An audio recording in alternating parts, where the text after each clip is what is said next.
Good day everyone and welcome to Politalks, ang pamumulitika ng mga politiko. I'm Luis. And I'm Win. Today we'll discuss one of the most important frameworks for understanding Philippine politics, the weak state, strong society. So this framework explains how the Philippine government often struggles to fully enforce laws and maintain strong institutions, while social groups such as political families, religious organizations, NGOs, and local networks continue to hold strong influence. Even though the Philippines is democratic on paper, many political processes are still shaped by elite influences, patronage, and personal relationships, rather than purely institutional governance. So throughout this episode, we'll examine why the Philippine state is considered weak, why society remains strong despite institutional weakness, and how these realities interact in everyday political life. We'll also connect how these ideas cover the current political issues and developments in the Philippines. We'll also hear from different guests in each segment, and later welcome a political analyst or a political scientist for a special interview. So first, let's begin by examining the weaknesses of the state.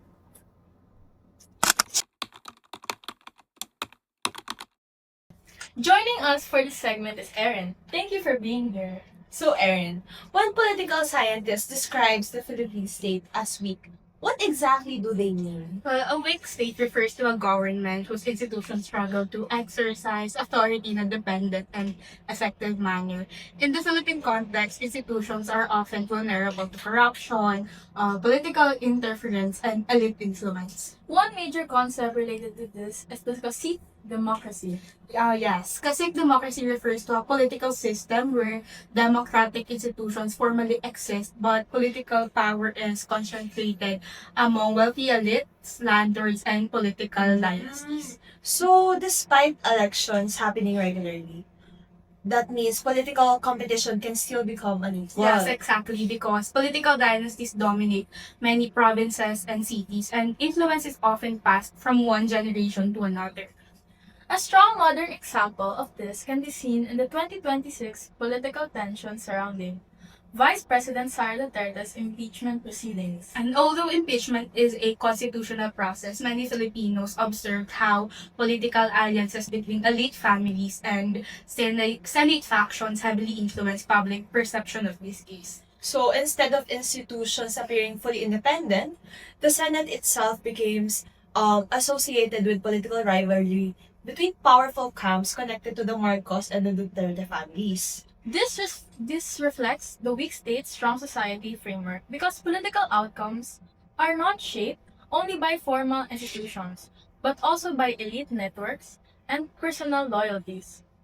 So corruption is also a major contributor to state weakness. Yes, corruption weakens public trust because government funds may be misused, transactions become politicized, and accountability becomes difficult to enforce. Another issue is weak bureaucratic autonomy.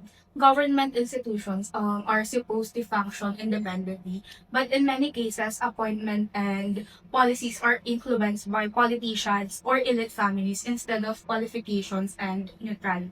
So I think one of the best example this year actually involves the Senate leadership changes during the impeachment controversy. Yes, Senator Alan Peter Cayetano's rise as Senate President become widely discussed because many viewed it not simply as an institutional transition but also as part of broader political maneuvering among elite alliances.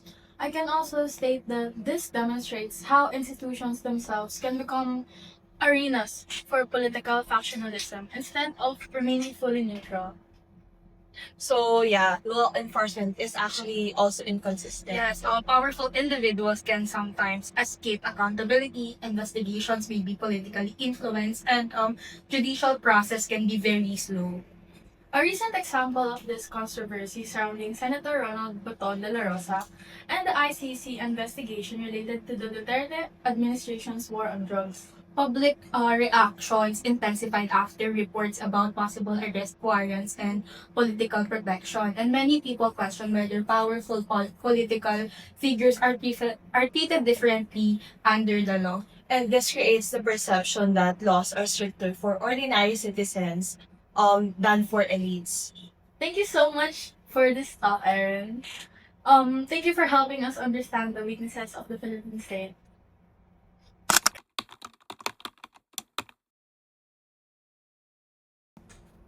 So for our next segment, which is the strength of society, we are joined here by Ian. Hi, Ian. Ian, despite institutional weaknesses, Philippine society is often described as strong. Why is that? Well, Philippine society is considered strong because communities and social networks continue functioning even when institutions struggle. Informal support systems often fill the gaps left by weak governments. And one important example of this is actually the patron-client relationship. Patron-client relationships involve powerful individuals providing favors, jobs, prosecution, protection, or assistance in exchange for loyalty and political support. So this creates a more personal political loyalty instead of ideological loyalty. Exactly. Many people depend on politicians for financial aid, medical assistance, or emergency help, especially during crises. And I think another concept that is connected to this is bossism. Bossism refers to local political bosses controlling economic and political resources through patronage and coercion. So I see these local bosses become influential because they control opportunities and local systems. Well, yes, and this can also connect to informal economies where economic activities operate outside formal regulation. So in developing countries like the Philippines, a large portion of the workforce participates in informal economies. And because these systems often intersect with politics, they can reinforce patronage networks and elite influence. Despite these issues, society also demonstrates resilience.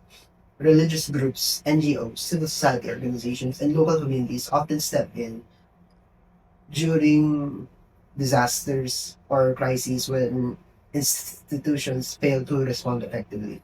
And a strong example of this is how volunteer organizations, churches, and community groups mobilize during periods of political uncertainty surrounding the impeachment proceedings. Even when public trust in institutions are weakened, communities continue organizing discussions, relief operations, online civic campaigns, and public awareness initiatives. This demonstrates how Filipino society continues functioning through social solidarity even when institutions face legitimacy issues. So while society's strength helps communities survive or strive, it can also normalize dependence on the informal economies or informal systems rather than institutional reform. Exactly. Thank you for joining us, Ian. So for our synthesis and case study segment, we're joined by Bianca. Hi, Bianca. So, can you help us connect the ideas of weak states and strong societies through a real life example? Yeah, sure. One major example is the persistence of political dynasties in the Philippines, especially visible during the 2023 elections and Senate conflicts.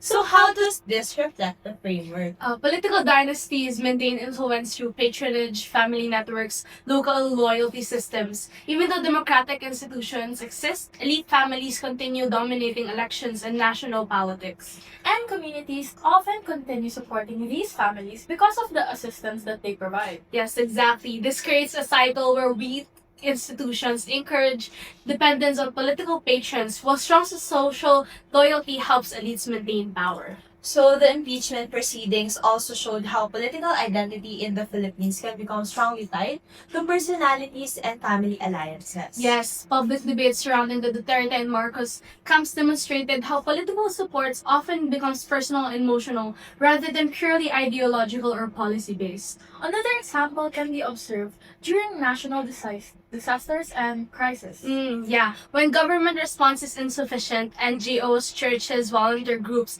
and local communities quickly provide relief and support. And this actually demonstrates the resilience of the Philippine society. Yes, but it also reflects the limitations of state institutions. Society survives because communities adapt, but institutional weakness still remains unresolved. So the Philippines becomes an example of a country where society remains highly resilient even while institutions struggle with autonomy and accountability. Yes, exactly. So that's all for this segment. Thank you so much, Bianca, for joining us. Thank you, Bianca. Sir, could you introduce yourself by stating your name and position po?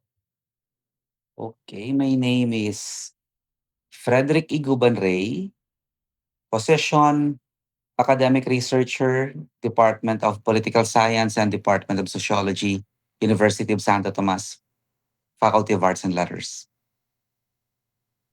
Thank you so much for that, Professor. I am Eliza Luis T. Caballero, and we will be the ones who will be interviewing you for this session today. So, with the formalities out of the way, to begin our discussion, I will now be asking the first question. In Chapter 1 of The State and Society in the Philippines, the authors describe the Philippines as having a weak state but strong society, meaning that government institutions are often ineffective while communities and social groups remain highly active and influential. So, in your opinion po, why does this pattern continue in the Philippine society today? I may agree that we have a scenario that the state is weak, but also I have to insist that the same takes place or the same condition exists sa lipunan natin, that we do not really have a strong society. There is this what we call a dialectical relationship between the state and the society. Ibig sabihin, the state shapes our society and the society shapes our state. So obviously we have a weak state because it fails to provide for the well-being of our citizens. It fails to deliver its function or the reason for being. Yung reason for being naman ng state is to provide for the well-being of the state, look after the collective. Pero obviously, hindi yun nabibigay ng estado sa atin. On the other hand, we are talking about a strong society. This assertion may be problematic in the sense na yung selection lang, for example, ng mga uh, statesmen and women natin is a product of a bad decision. Ibig sabihin, kahit uh, kahit sino kasi pwedeng tumakbo. Pe- uh, as politicians, we're like commodities na nandyan tayo sa grocery store at pipiliin tayo ng mga tao, but we expect that selection should be intelligent, wise, and guided by wisdom.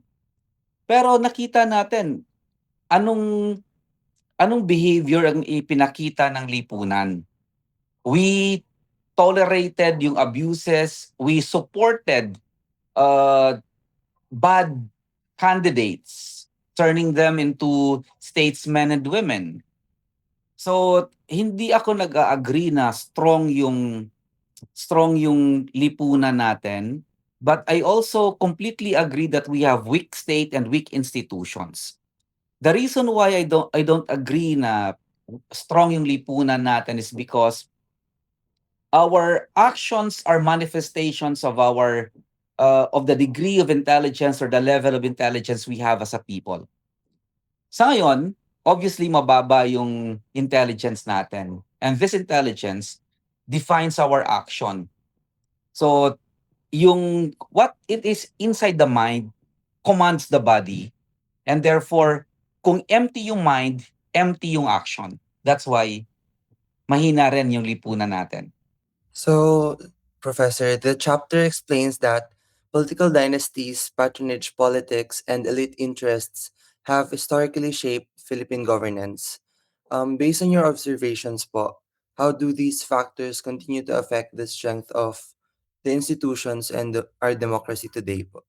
Yeah, I completely agree that elite and elite interest and patronage or patron-client relationship uh, really distorts or distorted our political culture. When it comes to political dynasty, we have to understand that based on my study, based on my own analysis, there are variations of political dynasties. So, kinakailangan maintindihan natin that when we talk about bad and good dynasties, or when we talk about dynasties, we have to understand that there is what we call the bad and the good dynasty. Ang ibig ko sabihin ng bad and good dynasty, there are functional dynasties and there are uh, dysfunctional dynasties. Maliban pa doon, we have this emerging dynasties. So, for us to fully understand what a dynasty is, kinakailangan may malalim tayo na pag-unawa what are the different types of dynasties. It is only then that we can put into law the constitutional provision that prohibits political dynasty or political dynasties. So gusto ko munang isang tabi yung usapin tungkol sa political dynasty because it will require us a thorough and a deeper analysis. So, i-channel ko lang muna yung usapin natin tungkol sa patronage politics or patron-client relationship and yung elite interest. Obviously, sa ngayon, nakikita natin how the events are unfolding in the Senate, for example, manifest an obvious uh, protection ng mga iba't ibang interest sa mga political and business elites natin. Our business elites turning into political elites. So may mga business interest na kinakailangang protektahan yung mga political elites natin dahil iisa na lang sila. When it comes to patron-client relationship or patronage politics, this really is a sick condition. When I say a sick condition, we as politicians ensure na hindi makapag-move on yung mga tao natin for our people to there is this conscious effort to restrict yung blossoming and yung uh, achievement ng fullness ng being so that the people or the person will be forever dependent sa politiko. There will be this what we call indebtedness. Yung true statesmanship requires a commitment to let each and every Filipino achieve his or her full potential. At yung achievement ng full potential na yon is best aided by ensuring access to correct and perfect information.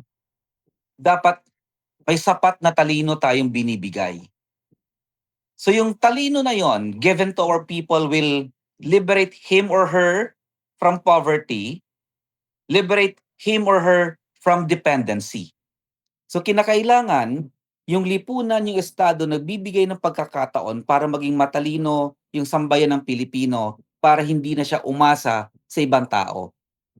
But sadly, lagi nating ginigipit yung edukasyon, lagi nating pinapahina yung mga opportunities para matuto yung sambayanan dahil pag sila ay mangmang, mababa yung kanilang talino, habang buhay naaasa sila sa ayuda, habang buhay naaasa sila sa mga politiko.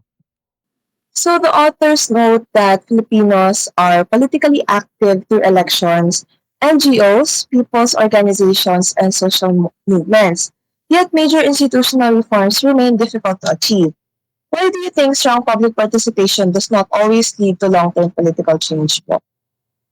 Again, I want to disagree that we do not have a strong political participation or civic engagement or civic participation. What we have is a sporadic, fleeting na mga heights of emotions. pag may EDSA, magrebelde tayo, punta tayo sa kalsada. We lack this what we call consistency and a grit to really transform weak institutions into something that is uh, durable and protective. When I say protective, protecting, yung mga institutions natin should protect and liberate us from various forms of misery.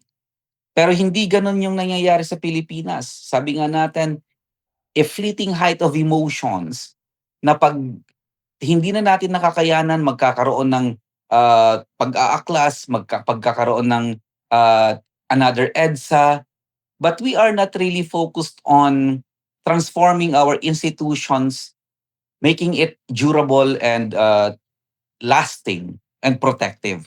So yan yung problema sa lipunan natin. Most of the time, we are apathetic, and sa mga moments na involve, engage tayo, it's fleeting, temporary, panandalian lang. So hindi natin truly nababago yung mga institutions to make it strong or to make them strong kasi hindi naman full at hindi naman lasting yung commitment natin to really seek social transformation, to really seek institutional reforms. Like for example, yung flood control, accountability, wala. Ano na ngayon? Nung naapektuhan tayo, we were on the streets, pero ngayon, wala na ulit, nagkalimutan na. If we have strong institutions, pag kinasuhan natin yung mga involved, bahala na yung mga institutions na magparusa sa kanila. Kung meron tayong strong institutions, pasok ka lang sa ospital, bahala na yung estado na gamutin ka. If we have strong institutions, pasok ka sa eskwela, bahala ng estado magbayad ng tuition mo. So these are the examples, mga kaibigan, ng need natin to really forge a strong nation defined by strong institutions. So sa ngayon mahina pa rin yung civic engagement natin, insufficient, hindi enough to ensure that institutions are also transformed. So, Professor, one part of the chapter discusses how Filipinos often desire effective governance but also remain cautious of overly centralized power because of experiences during the Marcos dictatorship. Do you think this historical distrust of a strong state still influences political attitudes today po? We have to understand na merong qualification dapat doon. Ano ba yung ibig sabihin natin ng strong state? First, a strong state oppressing its own people or a strong state providing for its own people. So, yung strong state kasi, pwede nating sabihin, strong state defined by strong institutions, ibig sabihin, we are protected as a people. Yung strong state, on the other hand, characterized by yung abuse of power, Duterte for example, hindi ito strong state eh. Abuse, dictatorship, authoritarianism, hindi yan strong state. A state is, in essence, nung binuo yung konsepto ng state, ang panahon ng ni Socrates, ni Plato, ni Aristotle, we are aspiring for a life that is similar to that of the divine because we were created in the likeness of the divine. Yan yung assertion ng mga philosophers natin. Because we are children, sons and daughters of the divine, kinakailangan na yung experience natin sa lipunan should also be fitting doon sa divinity natin or sa divine nature natin. Also, it was asserted na yung Estado, especially our statesmen and women, they are obligated to find solutions sa mga or to prescribe remedies sa mga lingering ills ng lipunan, we are considered as state doctors. Nung panahon ni Socrates, yan, nabanggit natin yung mga assertions ni Plato and ni Aristotle. Nung panahon ni Socrates, yung estado ay talagang para sa bayan. So, hindi ko nakikita na kung saan iisipin natin na yung strong state is defined by a strong man or a strong woman.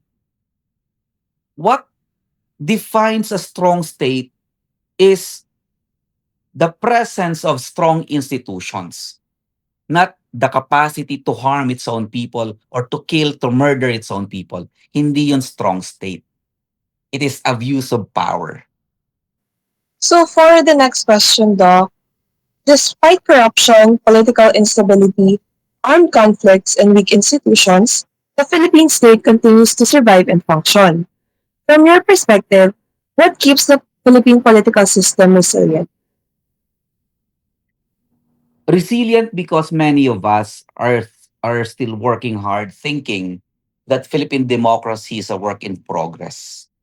Kaparehas nung mga unang panahon, ipinaglaban ng mga ninuno natin, ng mga bayani natin yung kasarinlan, our sovereignty, independence, autonomy as a nation.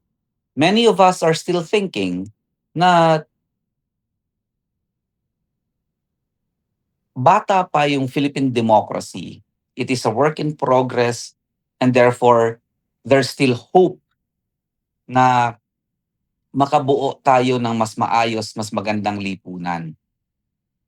Also, many realized na wala naman ibang magtatrabaho for us but us alone as Filipinos. So marami pa rin ang naninindigan para sa tama, para sa katotohanan, para sa bayan. Kaya matatawag natin na resilient, adaptive, kasi hindi pa rin tayo nawawalan ng pag-asa. At dapat hindi tayo mawalan ng pag-asa dahil tayo ang dapat magpanday ng lipunan. Hindi dapat natin ito iasa sa ibang tao. So for the last question po, based on your experience and observations, are you still optimistic about the future of Philippine governance? Why or why not po? Yes, cautiously optimistic kasi every now and then may mga hiccups, may mga disappointments tayong dinadaanan, but still we have to demand more from ourselves, especially for us political scientists, you trying to acquire a degree in political science. We have to make sure that we play our role as good citizens.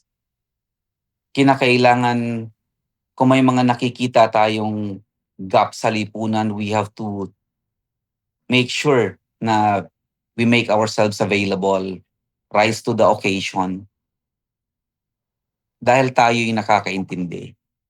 So, tayo talaga yung magbibigay ng pag-asa, tayo talaga yung magta-transform ng lipunan natin. So, yes, still optimistic, may mga small wins. Ngayon, not only small, pero probably several wins coming our way in the next few days. Yung isa nasa The Hague na, yung isa maaresto, yung isa nung Friday kinasuhan, maraming kakasuhan. These are wins for upright citizens. So tayo hindi natin titigilan, hindi tayo titigil sa pagbabantay, hindi tayo titigil sa pagpapanday ng lipunan. Tutulong tayo, and again, I want to emphasize, when it's time, we have to make ourselves available. We have to transform the society, transform our political culture from within.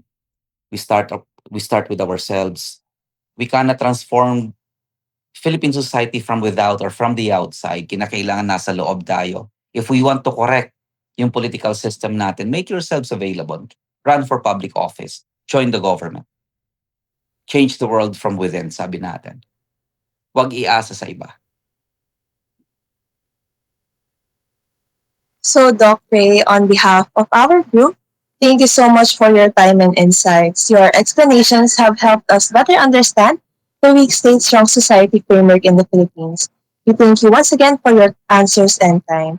So, Okay. this We concludes can. our interview. Thank you so much and have a great day ahead po. Sige. Bye-bye for now.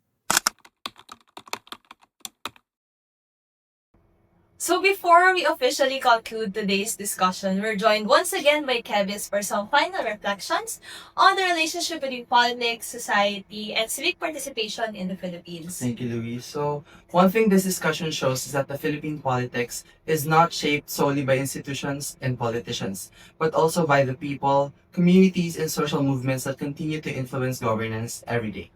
As we conclude this segment, today's discussion, the weak state, strong society framework helps explain the complicated relationship between institutions and society in the Philippines. Yes, while government institutions often struggle with corruption, elite dominance, political interference, and weak law enforcement, Philippine society continues adapting to communities, civil society groups, religious organizations, and informal frameworks or networks. So, current political developments in 2026, especially the Senate impeachment proceedings and leadership conflicts, demonstrate how elite influence and political patronage continue shaping democratic institutions. Yeah, but at the same time, Filipino communities continue demonstrating resilience through civic participation, volunteerism, online discourse, and creative political expression. Yes, I agree. However, while this resilience helps society survive, it can also reinforce dependence on informal systems instead of encouraging institutional reform. And strengthening Philippine democracy requires both stronger institutions and active civic participation. Yeah, so overall, understanding Philippine politics means recognizing that society itself plays a major role in shaping governance, accountability, and democratic culture. And for our references, this discussion was primarily based on the work of Patricio Abinales and Donna J. Amoroso in the State and Society in the Philippines, alongside related discussions on weak states, strong society framework, and contemporary political developments in the Philippines in 2026. Thank you for listening to the Politox, ang pamumulitika ng mga politiko, and we hope this discussion deepened your understanding of Philippine politics and governance. Goodbye, everyone!